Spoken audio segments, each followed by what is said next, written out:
When you hear the chimes, the hour will be 7 o'clock. For your entertainment, Grant Murdoch, the clarion voice of the air, will sing a group of songs. Norman Wilder at the piano.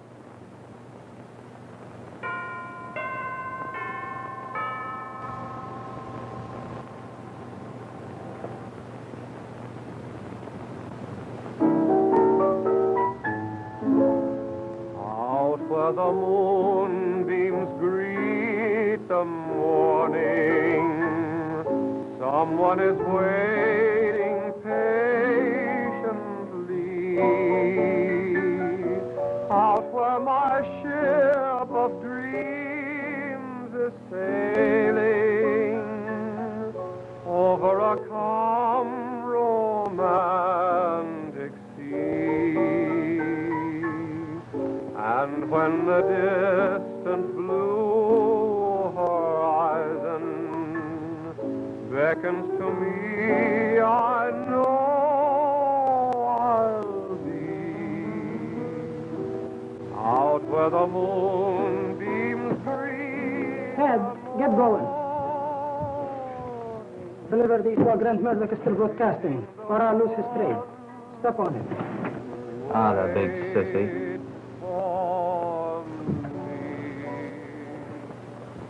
Grant Murdoch singing Tell Me Once More.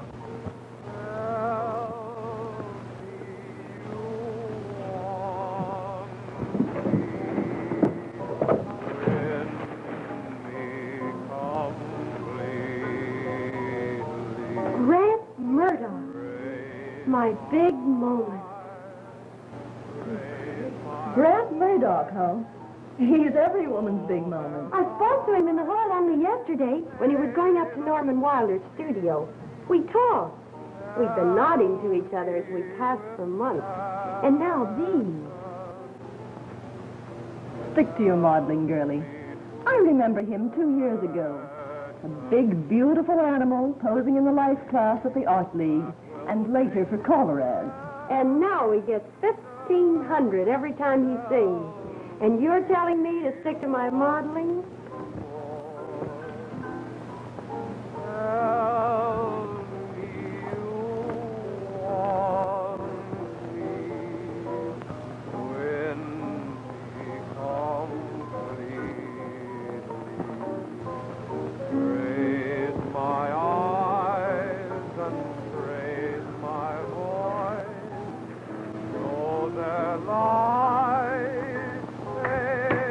Are you still selling cigarettes, sister? Or some man crowned you queen of the maids?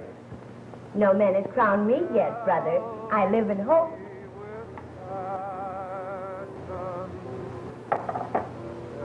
Thanks. You're welcome.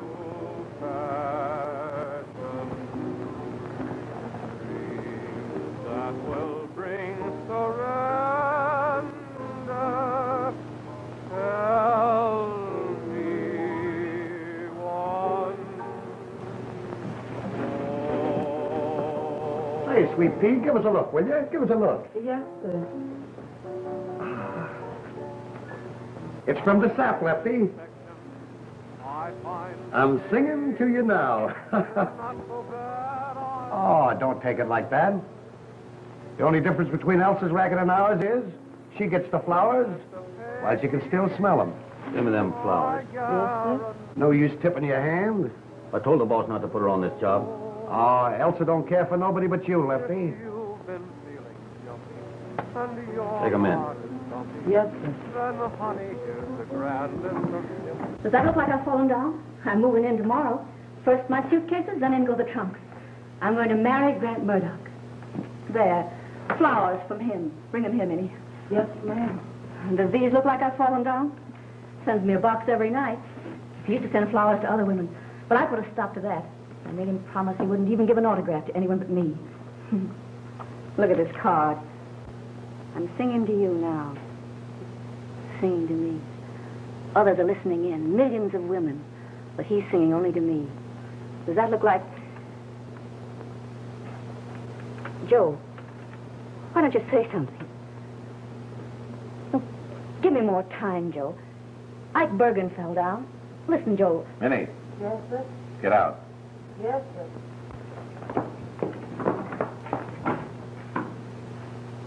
You've lost your head. You've fallen for this crooner. He's not a crooner. He's got the swellest voice I ever heard on the radio. Anyway, it's the first time I ever fell for anyone, except Lefty. And Joe, the harder I fall, the better I work. You've had a month already, and you haven't gotten rid of Murdoch's manager. That's all that interests me. Bergen had more than a month. And you told him he could offer Wilder 50 grand, then 100 grand to fade out of the picture. And what happened? Wilder just laughed at Ike. That's why I put you in. I told you the beer racket is out. This is a new racket. Well, if you give me more time. Listen, Joe. You listen. There isn't any more time to waste. At the end of this week, Wilder will be signing new radio contracts for Grant Murdoch. I got contracts all drawn up. I got a new manager to take Wilder's place. I even got a new piano player. $500,000 a year to be split up. And you've fallen down. Joe, you've got to listen. That question mark of a manager's got a hold on Grant. He's got him hypnotized. Oh, I'm not imagining things. Why, he's even got the run of his apartment. And Grant's afraid to ask him for the key. He's scared of Wilder. He won't be scared of Wilder after tonight. But you're out. What do you mean? Your cut goes to an old friend of yours. He's in there, waiting. Who do you mean? Joe, not Lefty Morris. Oh, Joe, you can't do that. Lefty knows I've fallen for Grant. He'll kill him. That's all he knows how to do, is just kill and kill. I'm not killing the goose with a golden voice. Lefty will do your job. He'll get rid of Murdoch's manager. But they'll trace it to you, Joe. To me. I can't help it if he gets bumped off accidental in a gang fight, can I? Anyway, you're out of it. I'm glad I'm out of it. But I'll get a bigger cut. I tell you, I'm going to marry Grant Murdoch. What about the beauty and the romance? Get down to the radio building. You can pick him up there. Step on it. And you see there's nothing that matters but love. What about the sunshine and... You just go ahead and marry that singing man and laugh at them all. And when Mr. Murdoch sees you in this dress, he'll be dead in an hour. Oh, that's just because you're so emotional. I'm poisoned, Minnie. No, you ain't poisoned. You just that away. He'll be through singing in no time, Miss Elsa. You better get dressed if you're going to meet him. All right. And arms that hold you tight. What if Now, that's a good girl. seem crowding around about? Maybe they're the storm clouds that gather to dry you out. What about the beauty and the romance that sends from above? And you see there's nothing... You know, Miss Elsa, I just can't get it through my head how that singing comes through the sky. Singing to me.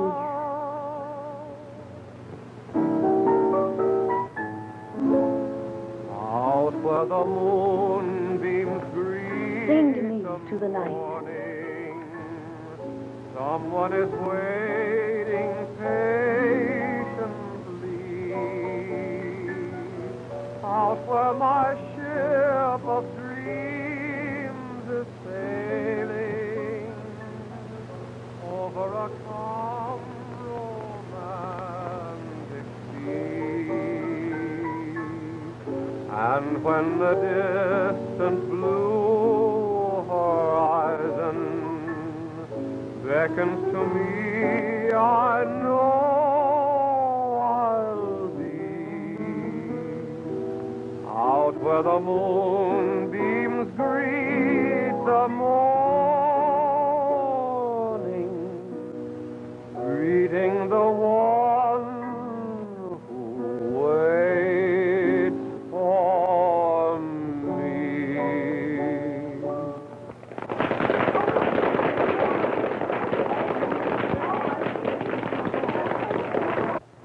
You have just heard Grant Murdoch in a group of songs, accompanied by Norman Wilder. This concludes the Murdoch broadcast, which will come to you twice a day during the anniversary week through the courtesy of the Radio Advertisers Association. Grant Murdoch will be on the air again at 4 o'clock tomorrow afternoon and 7 o'clock tomorrow evening. Please stand by for station announcements.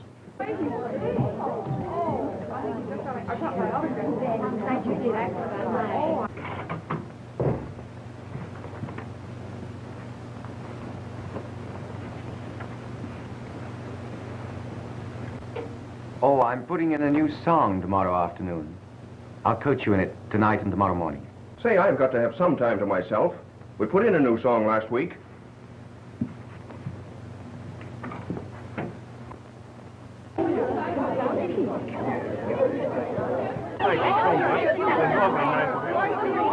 Thank you so much, girls.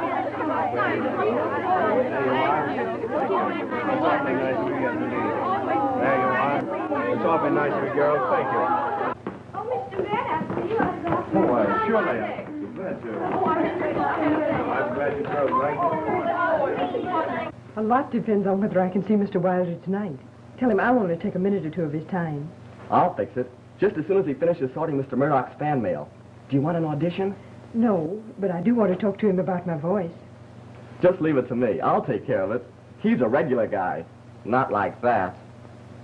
Say, when all the dames are gaga about a guy, there's usually something the matter with him. There you are, girls.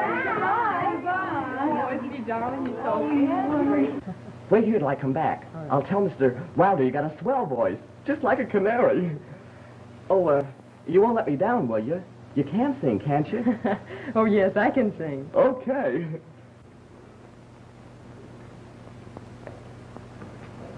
Oh, Hello. Working girl smile at last rewarded. wearing am I seeing? That means dinner with me Wednesday night? Uh-huh. Even as I have to rob the cash register for a new dress. Let me send you a new dress, together with an overnight case, prettily fitted out.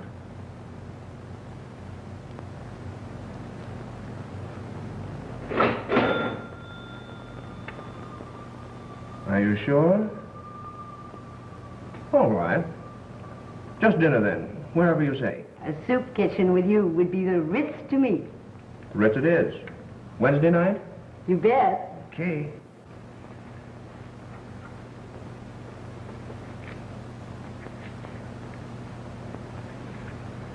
Okay, darling.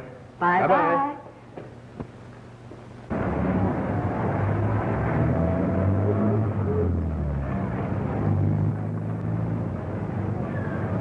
Oh, Sandy. Tell Mr. Wilder I'll rehearse that new song at his studio tomorrow morning. I have engagements tonight.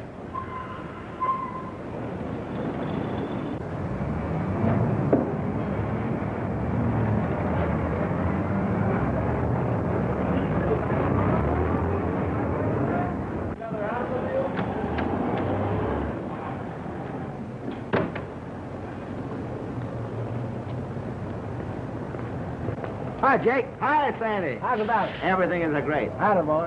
Where's that little blonde you had the other night? Oh, Nick's a crackin'.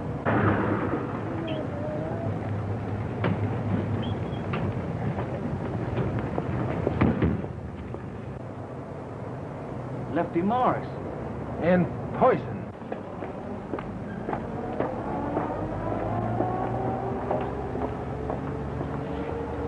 With a couple strong-armed guys. Looks like somebody's going for a ride. Say, it just comes to me. The big shot Murdoch is running around with that dame that Lefty used to go with. Couple of nickels, sweetheart. If you got time, I'll roll you for the cigar as soon as I phone. All right. Here you are. Say, wasn't that the big radio singer just pulled out in that swell car? Sure was. His manager come down yet? No, not yet. Thanks.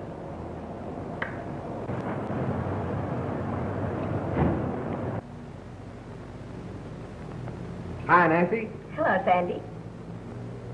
Say, what guy sent you them cabbages?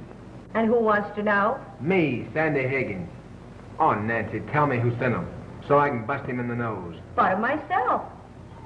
Oh, no girl bought flowers for herself. Oh, no? Well, get wise, big boy. They all do. They paid for 'em anyway. Oh, fooling, Nancy. Tell me who sent them. Was it him? What does he want around here, anyhow? Nothing. Just wanted to know if Mr. Murdoch's manager has come down yet. What, my boss? Uh-huh.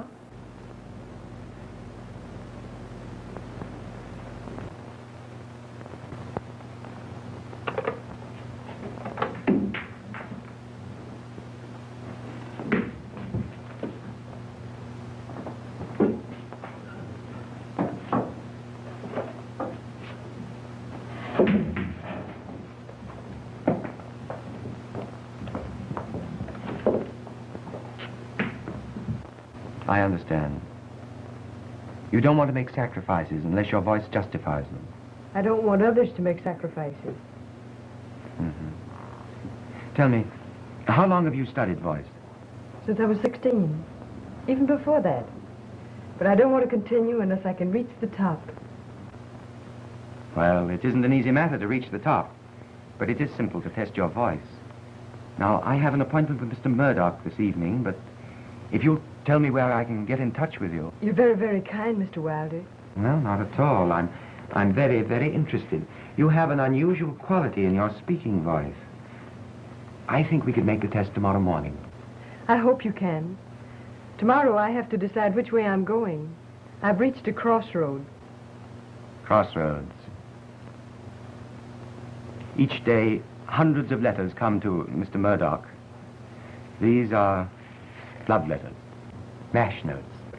A secretary answers those. These I answer. They are from people whom, as you express it, have reached the crossroads. Some of them have even taken the wrong turning. And this broadcast has made them pause. This is from a man in prison. A criminal. Well, all of us commit crimes, so perhaps all of us are criminals. That man has the same emotions as you or I. This is from a woman who is dying. She asks for a particular song. It'll be sung tomorrow afternoon. There are not more than 8 or 10 of these a day, but each one contains a heartening phrase that every musician should strive for. Each says in his own language, it's as though you were singing directly to me. It would be wonderful to have such a voice. The voice is merely an instrument. To reach people, one must have sympathy. The realization that every person in the world is a human being. Whether it's a king on his throne or a cripple on the street corner. You know, we're all of us very nearly alike. I shall always remember what you've said.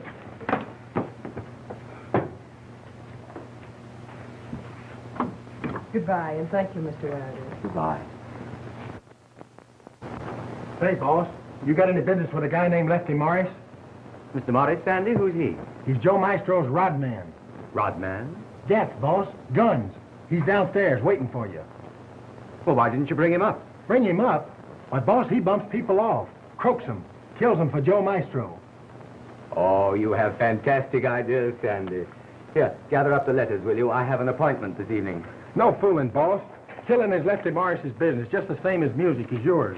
It's very interesting. I'd like to talk to him. I tell you, boss, he don't talk. Ike Bergen did the talking when he offered $100,000 to buy you off. He's Joe Maestro's mouthpiece lawyer. You just laughed at him, but I told you then they wouldn't stop at nothing. It was very amusing, Sandy. He wanted to manage Mr. Murdoch. It's a racket, boss. You handle the jack for Murdoch, don't you? Jack? Money. Dough. Listen, boss, if I could play it on the piano, or you could understand the English language. Yes, Sandy, what then? Get this. Lefty Morris and 2 lookouts are downstairs waiting to take you for a ride. What? Yeah, I know. You got your own car, but it ain't that kind of a ride. They want to put you out of the way, bump you off. They want to kill you. But why? Oh, boss, but with you out of the way, they can make a play for the jack that Murdoch draws down. Couldn't they? With me out of the way? Oh, Sandy, you've no idea how laughable that is. Oh, boss, it's nothing to laugh at.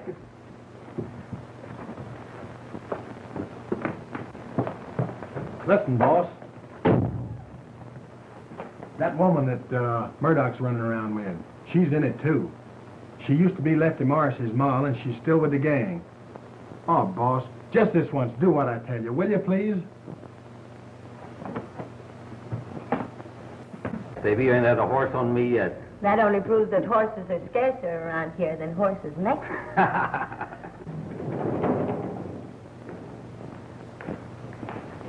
That's him, boss. Lefty Morris. Don't lamp him like he was wise.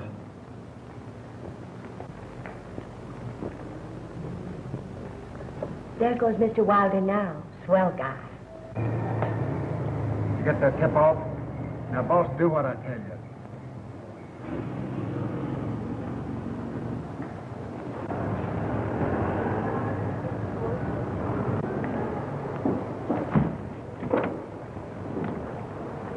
Right through, boss. Jake Turner's taxi's back of us. He's a pal of mine.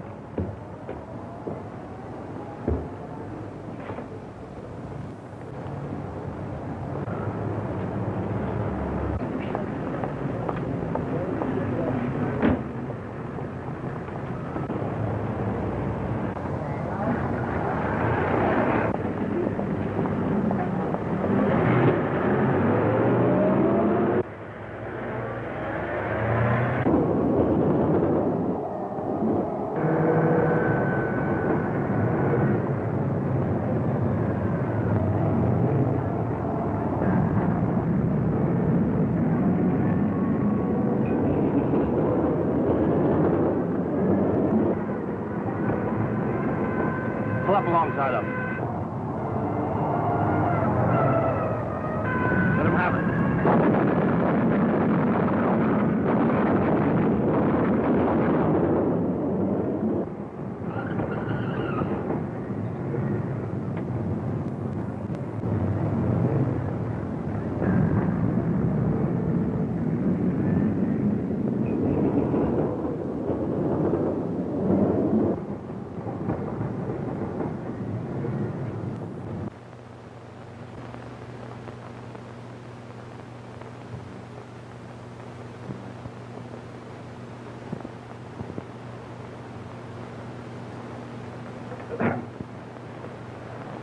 You know, Wilder wanted me to rehearse a new song tonight. Oh, what did you tell him? Told him I wouldn't. You know, you were right, what you said yesterday. I've got to put him in his place and keep him there. Oh, did I say that? I really like the hunchback. Anyway, I'm sorry for him. But you might do better with a manager who could mix with people. And as for piano players, you can buy them like bananas in the bunch or by the carload. Pardon me. Oh, hello. Yes? She's here. Some man wants to talk to you. To me? Hello? The hunchback has been bumped off. Accidental in a gang fight. The bulls are apt to come to the crooner's apartment.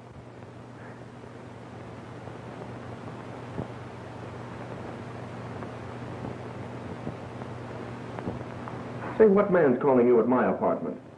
Oh, it's the manager of the apartment house where I live. I should have moved my things over here this afternoon. My apartment's been robbed. But let's forget about it. Let's go out and make a round of the nightclubs and forget about everything. Not a bad idea. The hunchback's liable to come here and insist on a rehearsal. I'll get that key away from him first thing tomorrow. Why do you keep talking about that hunchback? You're right. I hate him, too. I don't hate him. I don't hate anybody.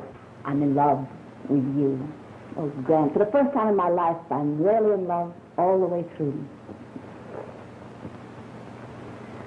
You know, go and get on your things, and we'll go out and forget about everybody except just us. All right, darling.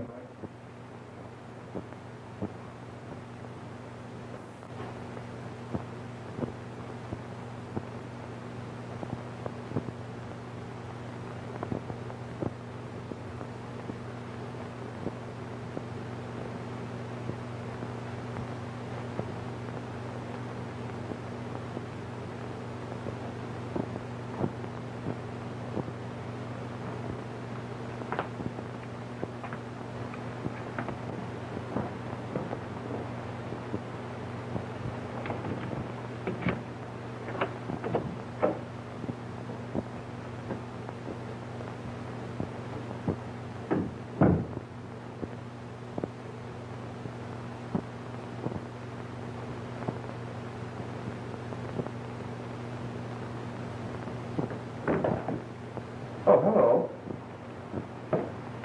Say, didn't Sandy give you my message? I told him I'd rehearse that song at your studio tomorrow morning. We're rehearsing it tonight.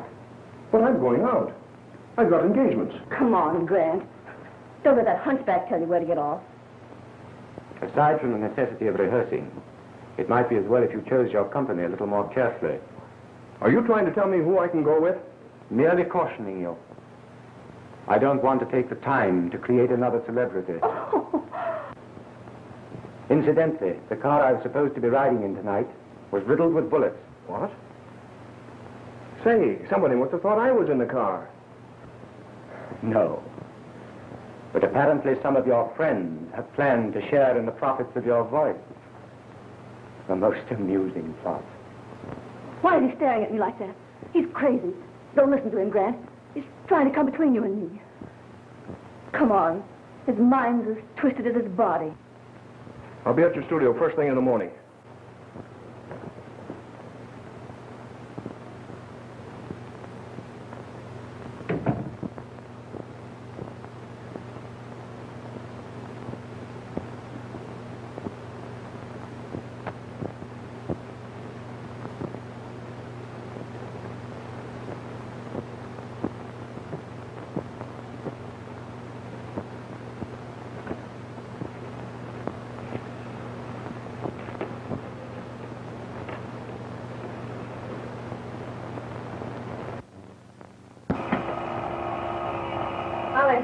All right. Hello? Oh, yes, Mr. Wilder. Wow. Yes? Mr. Wilder, that would be wonderful. Oh, no, you mustn't bother. A friend of mine, Dr. Brooks, will bring me to your studio. Yes. Goodbye. Bob. Yes? Mr. Wilder's going to try my voice now, in half an hour, at his studio. But you don't have to have a crooner as the companies tell you whether you have a voice or not. Grant Murdoch isn't a crooner. He has the finest voice singing over the radio. But, Laura, can't we decide this for ourselves? Listen. Oh, you had soap on your hands. Now, look, I'll take that job as doctor on the ship. Then we'll make a 6-month honeymoon of this cruise. You can come back to your music, and I will have saved enough money to hang my shingle out in front of my own office. Oh, gee, honey, everything will be swell. That's what I really want to do, Bob. But first, let's go to Mr. Wilder's and see what he has to say. Well, all right. Maybe I should give up all thought of a career. Oh, no, don't do that. Well, you go finish the dishes while I change my dress. We've got to hurry. Well, all right, but don't forget to leave the door open so we can talk. I won't look. If you didn't, I'd never forgive you. All the soul can be known, so which time will what may be more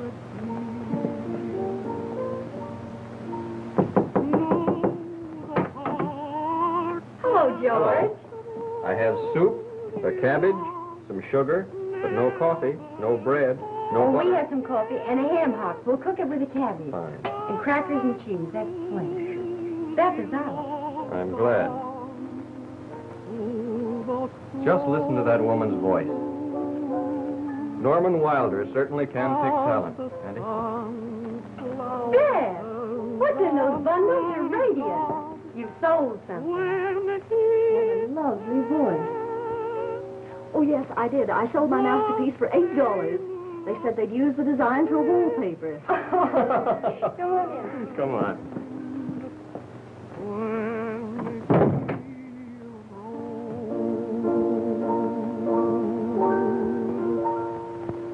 I'd like to try the range of your voice again.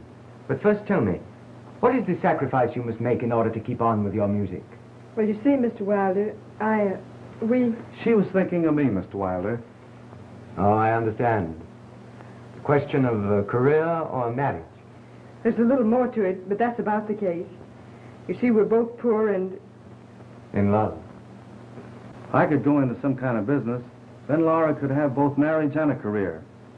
More doctors and sick people anyway. That's absurd, Mr. Wilder. Bob worked his way through college and medical school, and he served his internship. Now he's been offered the position of ship's doctor on a long cruise. He'll be able to save enough money to open his own office. Even if there were no question of money, music is a zealous master. So is love. It's up to you, Mr. Wilder. It all depends on what you think of her voice.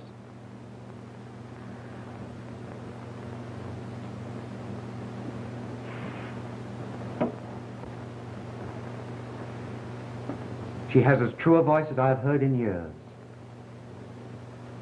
But if she wants to reach the top, the concert or the operatic stage, someone will have to make sacrifices. You mean that if Laura's voice is properly trained, she'll become famous? Yes. But no great singer can serve two masters. You can't mean that Bob and I... But you don't know how much we love each other. She's going on with her music. Well, that is for you two to decide. If you come back at noon, Miss Hamilton, tomorrow, I shall know that you've decided on a career. Then we can plan your future.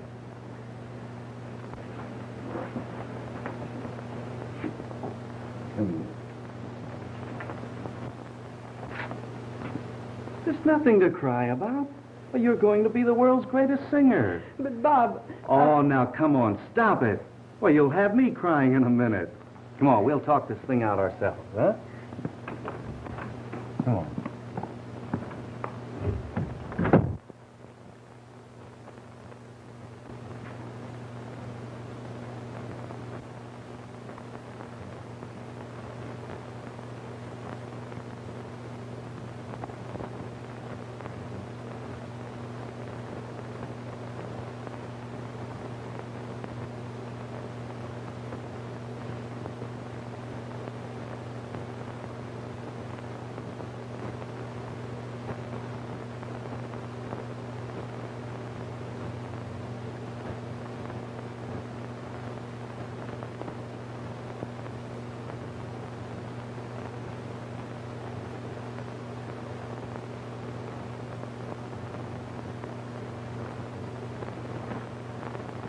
You forgive and forget.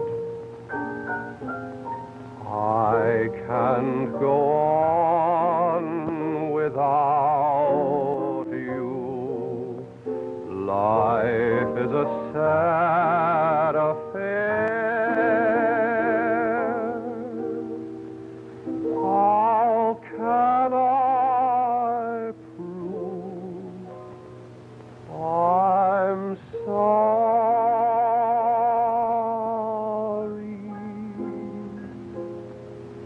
How can I prove I care?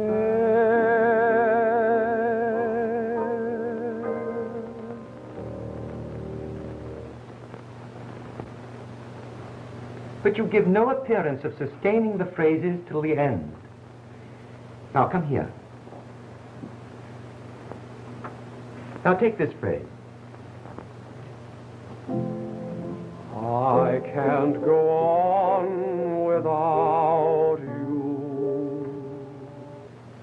There, you see? All right, now let's try again. From here. How can I help you forgive and forget? I can't go on without you.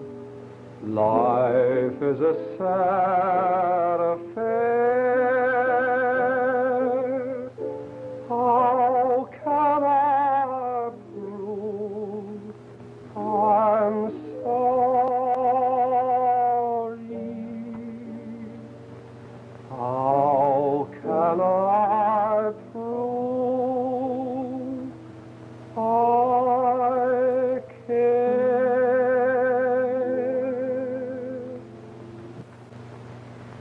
You seem to have a sick diaphragm. Now, come here and watch me closely. I've been watching you closely. As I have repeatedly told you, your mouth must absolutely be timed with my voice. Do you want the whole world to know that you're a dummy? Well, who's going to tell the world? Nobody but you and I and Robertson know anything about it. Yes, only you and I and Robertson know about it. But any musician can tell at a glance that you're not vocalizing. Well, I don't think you sing that song so good anyway. No better than my expressions.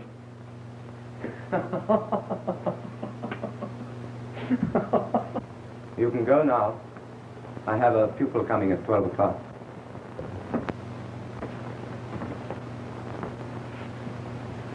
Oh, I forgot to ask at the studio how many fan letters I got yesterday. About 850.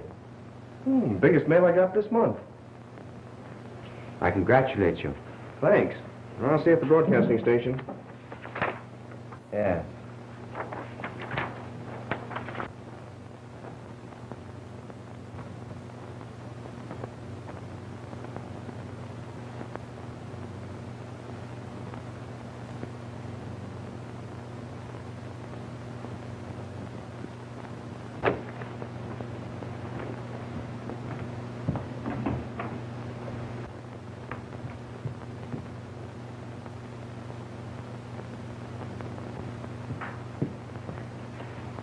Oh, I'm so sorry. It's my fault. The mirror's broken. May I have it fixed for you? Oh, thanks. You mustn't trouble. Are you the pupil my manager expected at noon? Yes. I should like to hear you sing. I'm afraid I couldn't sing for you, Mr. Murdoch. I'd be too frightened. You know my name. Yes. What does the initial LH stand for? Laura Hamilton. What a pretty name. Thank you. I'll have this mirror fixed. A new one put in. You're not superstitious. I'm not sure. Perhaps I am. Well, I'm not. Let me keep this vanity case and prove it'll bring me luck. Just such things inspire me in my work. And in payment, I'll sing for you at this afternoon's broadcast. Any song you like. I like all your songs, Mr. Murdoch. But for a special reason. You see, I've just told someone goodbye. Oh, well, then you'd like me to sing goodbye. Yes, goodbye. It's the loveliest of all your songs. Oh, thank you. And I'd like to have your phone number, and perhaps I might be instrumental in getting you an audition or something. Thank you. Chelsea, 11808.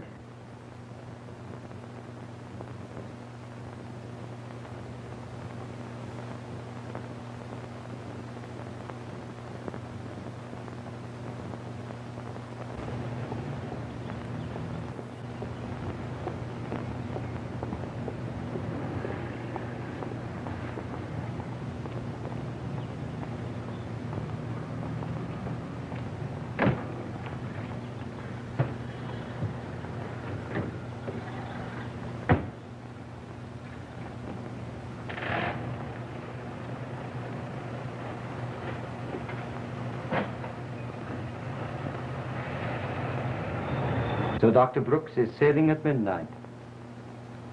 Well, I'll bring you back from the dock after you've said goodbye to him, if I may. Bob doesn't want me to come to the boat. Both of us would weaken.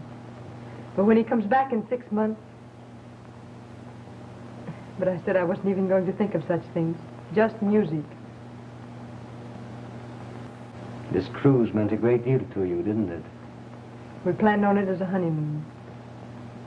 And I'm to blame for spoiling your plans? No. Both of us appreciate that you're doing a marvelous thing for me.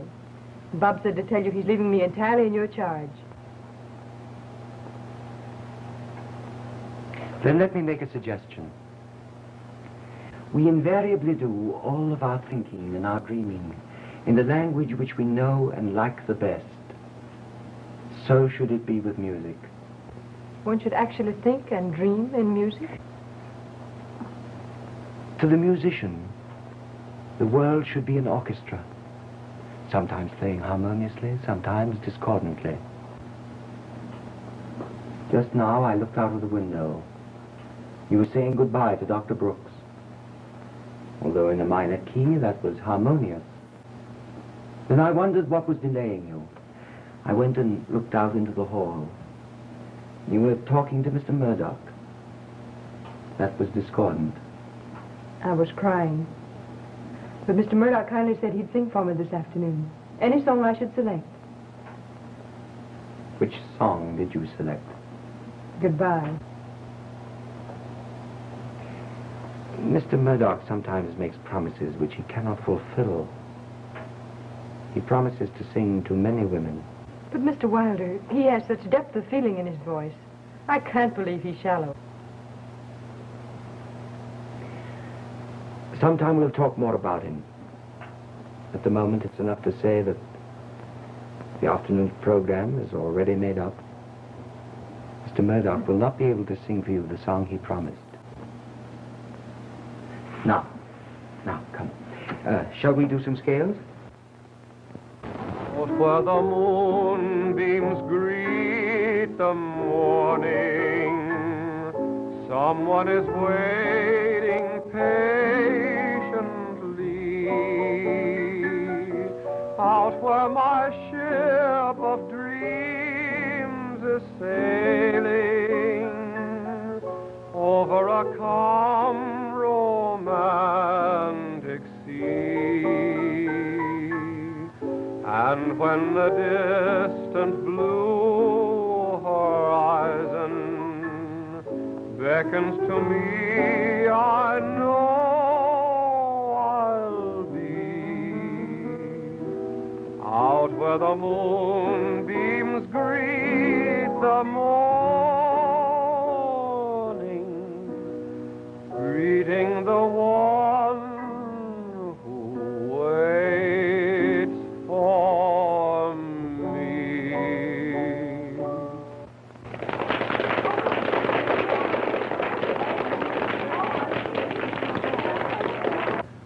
This concludes the special afternoon broadcast of the Radio Advertisers Anniversary Program. Grant Murdoch will be on the air again this evening at 7 o'clock. Norman Wilder at the piano. I asked you to put in Goodbye as a final number. I had a special reason for singing it. I had a special reason for not singing it.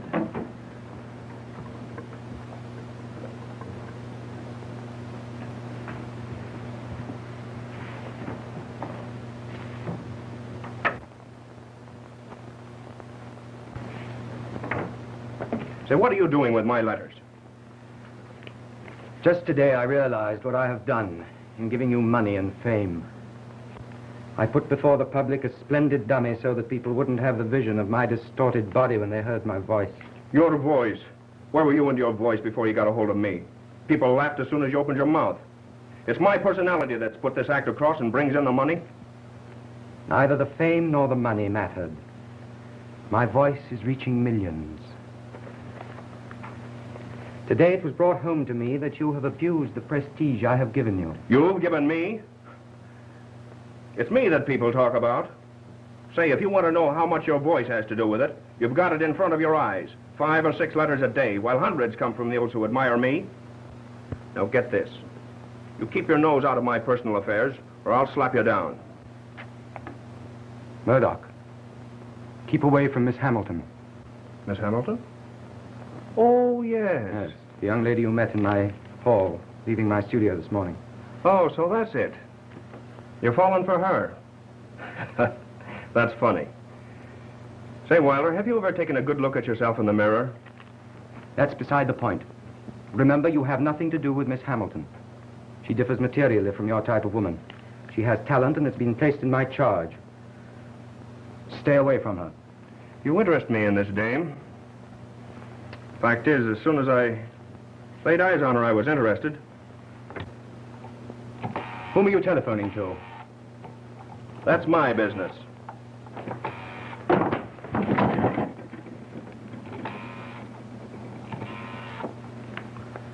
Hello? Miss Hamilton? This is Grant Murdoch. I didn't sing goodbye to you this afternoon because I didn't want to sing it to several million people. I'll sing it to you this afternoon at my apartment.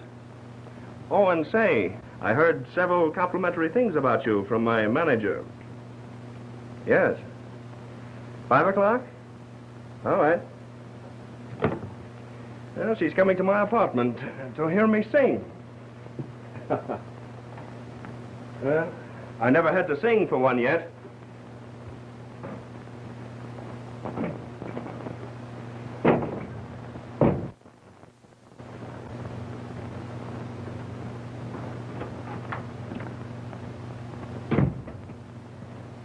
Just passed Mr. Murdoch in the hall. Looked like he was in a hurry. What's the matter, boss? Say, he done something to you. Well, boss, there's a mark on your face. Did he hit you? Did Murdoch hit you? Why, the dirties? Are you all right, boss? I won't need you anymore today, Sandy. You can go now.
So you were through with all women. That's what you said last night. That's what you promised again this morning. So where'd you find that? Where do you suppose? In your pocket. Yes, in your pocket. Well, put it down and get out.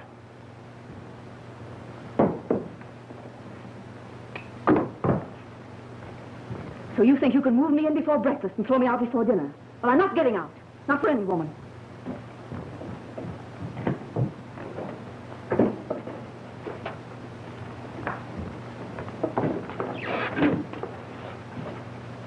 So what are you going to do about it? What am I going to do about it? Well, just this. Grant! Grant! You said we were going to be married.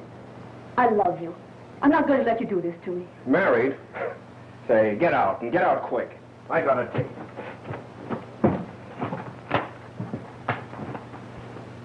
Well, are you going to get out? No.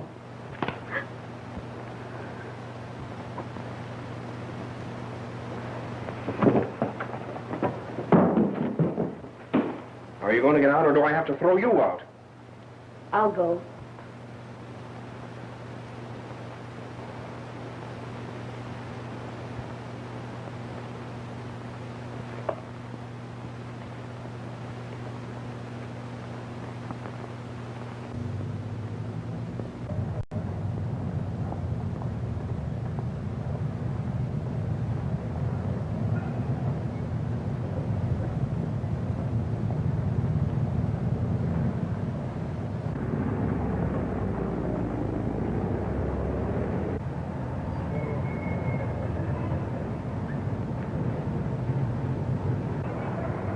Give it an apartment.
Give me the police.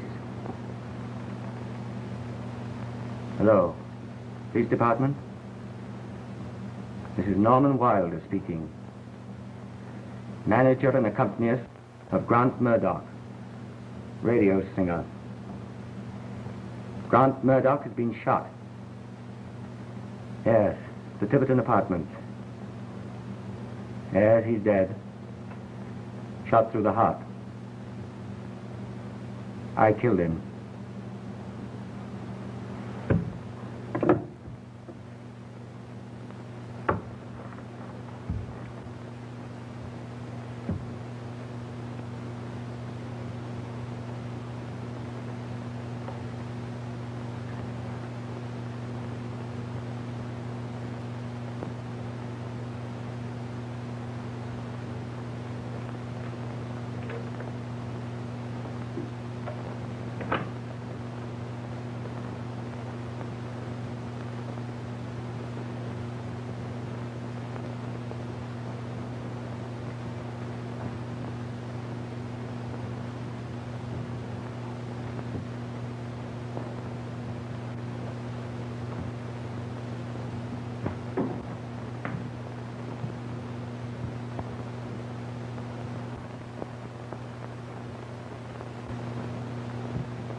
How do you do, Mr. Wilder?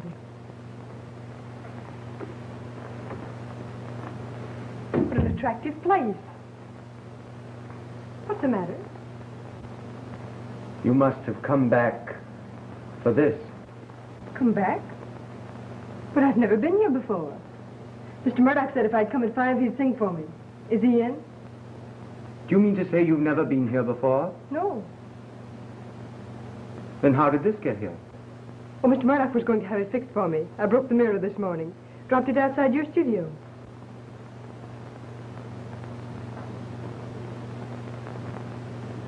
Oh. Oh, yes.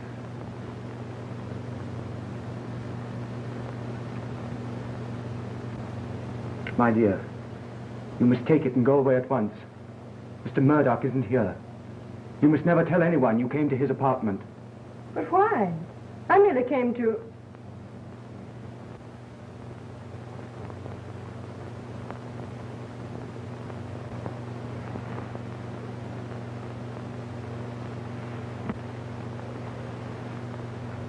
What's happened to him? Mr. Murdoch's been shot. He's dead.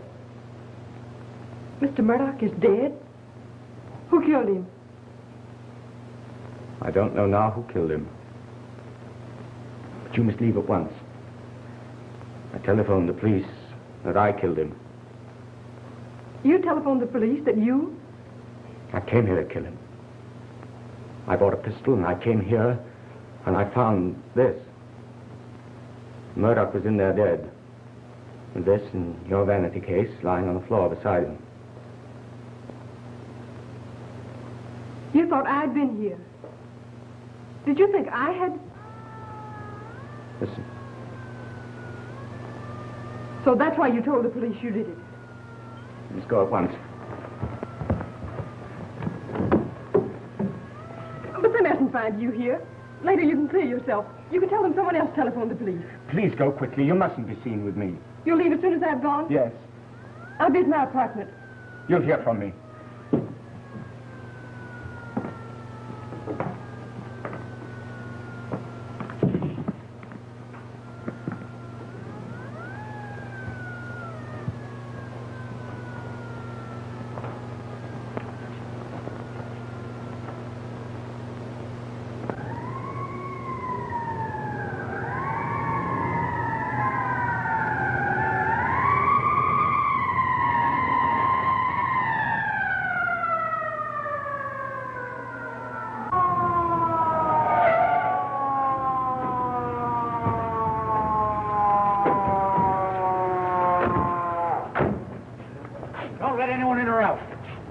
you around the back there.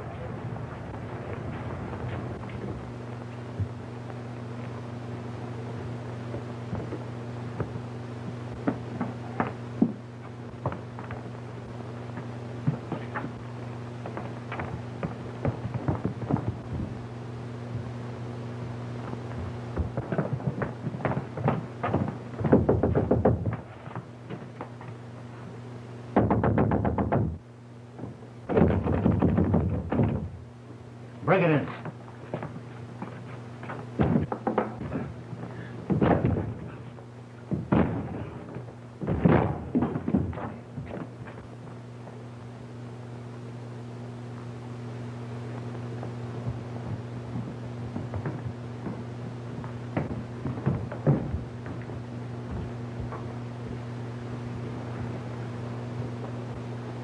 Got him through the heart. Never mind that. Search the rest of the apartment.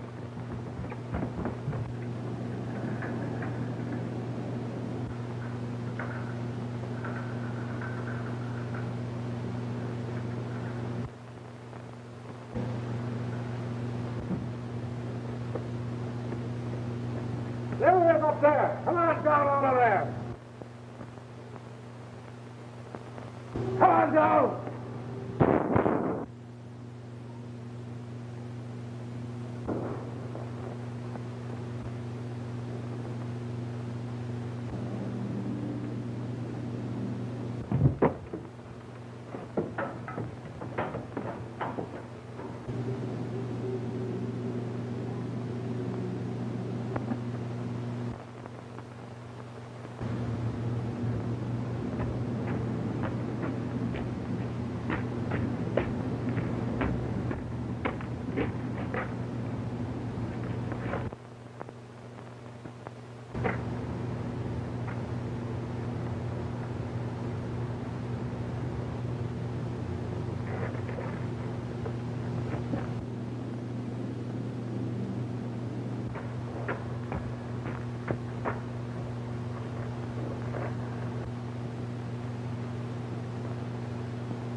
He must have jumped down off that roof.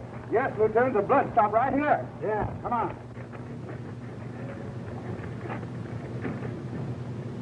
You couldn't get him yourself, so you put him where we couldn't get him. I lost my head. I was jealous. He was going to throw me out of his apartment. He was going You to... double-crossed me. Now you want me to help you make your getaway. Well, I got a passport. All I need is $1,000. Have a heart, Joe. It's the first time she's ever muffed. Besides, that fluke ought to have been killed. Give her the jack and count it out of my pile. You mean it, Lefty? Oh, don't think I'm falling for you again. Say it's worth $1,000 to know that fluke won't ever sing no more. What time's that boat leave? Midnight. When you hear the chime, the hour will be exactly 6:45.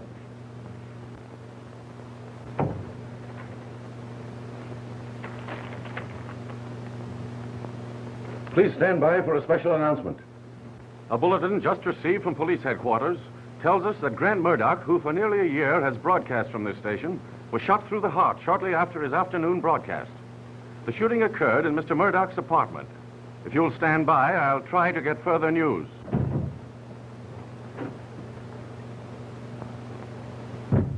What's the matter, honey? You don't seem very glad to see me. I wanted to see you once more before I say it. The most terrible thing has happened, Bob. I was there.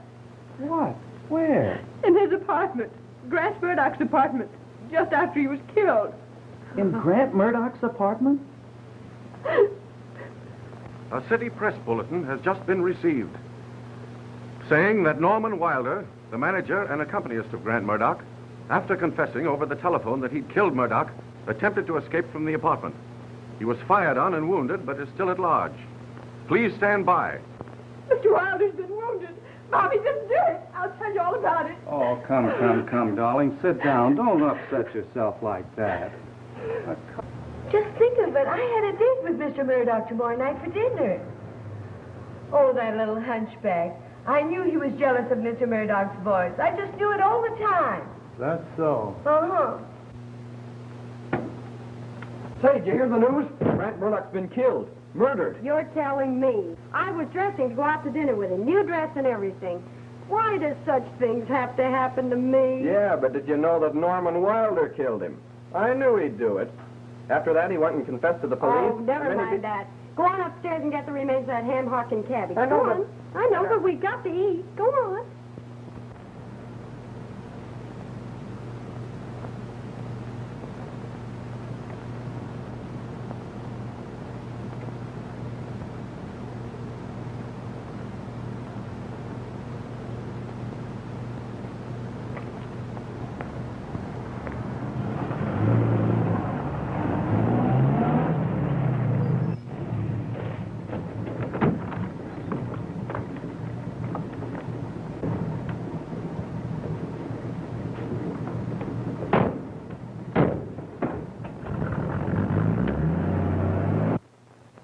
I'm telling you, Lieutenant, I'd have croaked Murdoch myself for hitting that hunchback.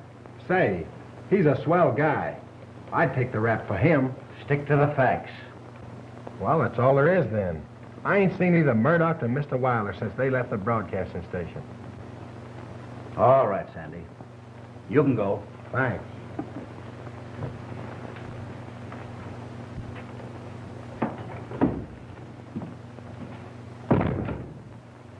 Stay on his trail.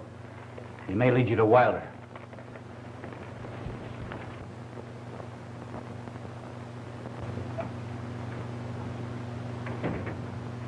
Okay, Glenn. I'm all ready with the substitute number for the Murdoch broadcast. Fine. Gee, it gives me the willies waiting for 7 o'clock. Sort of creepy, eh, Jimmy? I guess it gives us all that.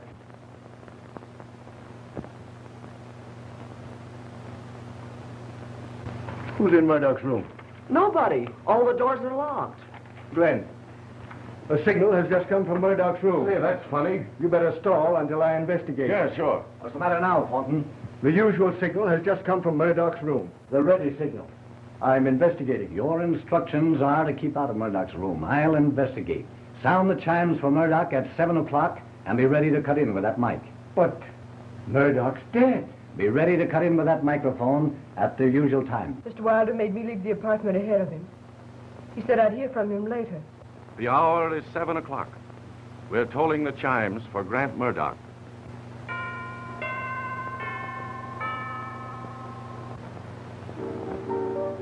That's Grant Murdoch's signature song. Norman Wilder must be playing. That's Grant Murdoch's voice. But he's dead. I saw him with my own eyes, dead. Stop. I'm frightened. Come on, honey. We'll go to the broadcasting station. We'll find out what it's all about.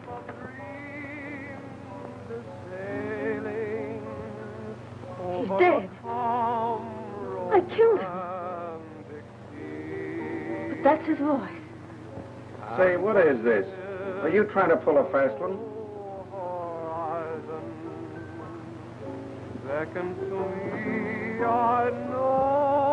Either way, she's double-crossed us.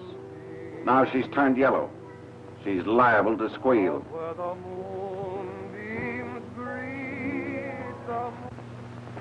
Oh, I know why you're following me, Lefty. But I'm entitled to a break. Anyway, until I can find out whether he's still alive. Sure, kid. I'll wait that long. I got a heart. Murdoch singing? Ah, you're crazy, Mac. That guy's been cold for an hour.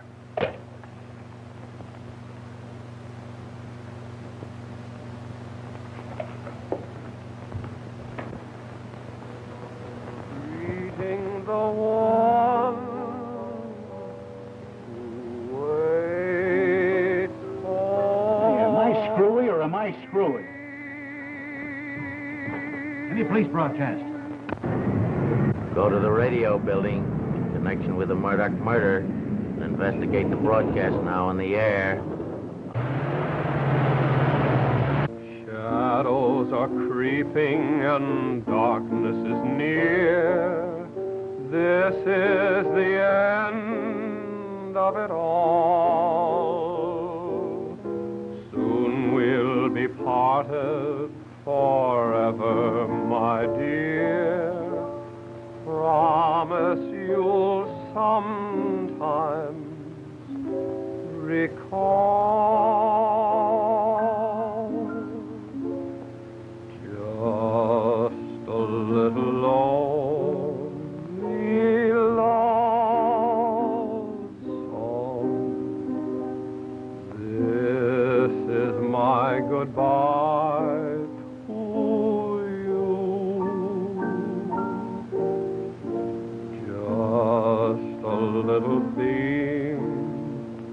to help me carry on.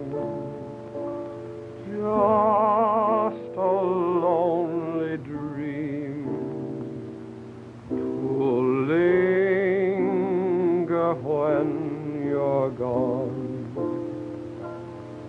Every note is filled with longing. Every word is sad and blue. Hear it whisper, dear, I love you. This is my goodbye to you.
I was wrong.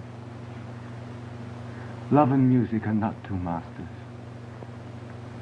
I know that now. You must go to him, my dear.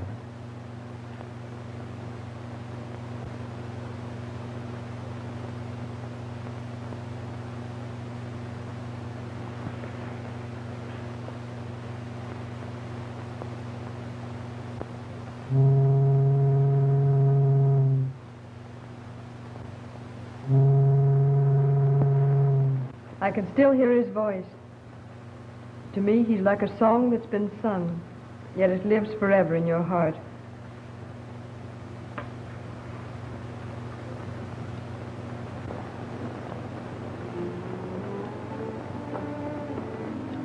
I can't get that hunchback out of my mind. Wonder who he thought he was taking the rap for. Maybe for that dame that kissed him after he was dead. Well, anyway, he took the rap from me.